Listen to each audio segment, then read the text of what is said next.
Welcome to this module on Information Systems Operations. Today, we are diving into the critical trio that keeps IT environments stable and secure: change management, configuration management, and patch management.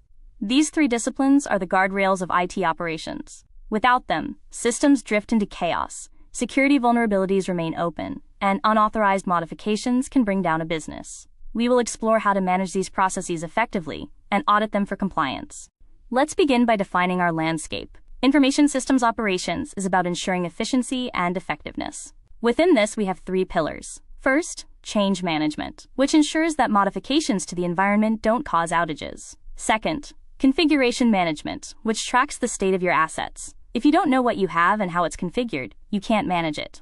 Third, patch management, the critical hygiene factor of applying updates to close security holes. As an IS auditor, you must verify that these three processes work in harmony to support the organization's objectives. This diagram illustrates the interdependence of our topics. Change management controls the flow of modifications. Configuration management records the state of those assets. Patch management secures them. Notice the arrows connecting them all. A patch is a change, and a change alters the configuration. They all feed into the central goal: stable operations.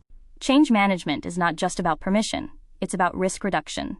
The primary goal is minimizing the impact of changes on service quality. Whether it's a firewall rule or a new server, the process is the same. You start with a formal request. Crucially, you must have a backup plan, a procedure to restore the system to its prior state if things go south. As an auditor, you will look for evidence of testing prior to implementation. If a change was implemented without a documented backup plan or test results, that is a control failure. Follow the flow of a healthy change. It starts with a request. It hits a risk review gate. If approved, it goes to the test environment, never straight to production. If testing succeeds, we schedule and deploy. Now look at the verification diamond. If the change fails verification, we immediately branch to the backup plan. We only close the ticket when success is verified. Real life happens. Sometimes a server crashes at 2 a.m., and you can't wait for the change control board. This is an emergency change. However, this is not a free pass to bypass controls. The golden rule for auditors is: emergency changes must be documented and approved retroactively. You fix the fire, then you file the paperwork. You must verify that these changes are reconciled to a specific problem ticket. If you see a high volume of emergency changes, it suggests a failure in the standard planning process. Furthermore, we must maintain segregation of duties. Developers should not be pushing code to production, even during an emergency, without oversight. Here is the emergency path. A critical incident occurs. If it's not urgent, follow the standard process. If it is urgent, we move to emergency implementation to restore the system. But the process doesn't end there. Note the mandatory steps after restoration: retroactive documentation, followed by formal management approval.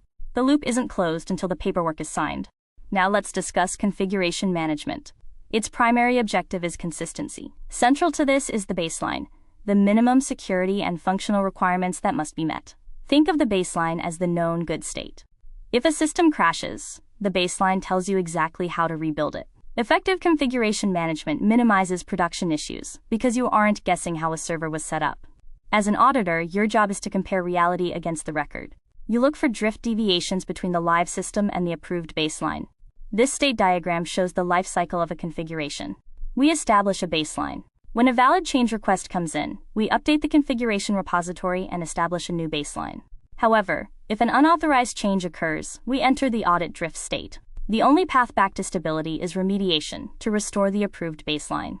Patch management is your defense against known vulnerabilities, but it carries its own risks. Before you install any patch, you must perform an impact analysis. Will this security fix break the payroll application? You have to know before you deploy. A critical exam point for CISAs. Patches can reset configuration files to their factory defaults. This means a secure server might suddenly become insecure after a patch. Therefore, you must verify that security settings are revalidated after the patch is applied. Do not assume a patched system is a secure system until you've checked the config. The patching cycle is continuous. We identify a vulnerability and acquire the patch. Then comes the critical impact analysis. We test in staging. Once deployed to production, look at the final step: revalidate security config. This step ensures the patch didn't overwrite our secure baseline. Then the cycle begins again. Release management is the traffic cop for software deployment. It manages the movement of software from the developer's desk to the live environment. The cardinal rule here is the separation of environments. Code should move from development to testing/staging, and only then to production. Moving code directly from dev to prod bypasses necessary quality checks and is a major audit finding. Releases are often batched, grouping multiple updates together to minimize the number of times we have to disrupt the business for maintenance. This sequence shows the path of a release. Development sends a release candidate to staging. Staging performs UAT and security scans. If bugs are found, it goes back to dev. Only if it passes testing does staging promote it to production for go live. This air gap between dev and prod protects the live environment. A recurring theme in IT operations is segregation of duties. The principle is simple. No single person should be able to disrupt the system or commit fraud alone.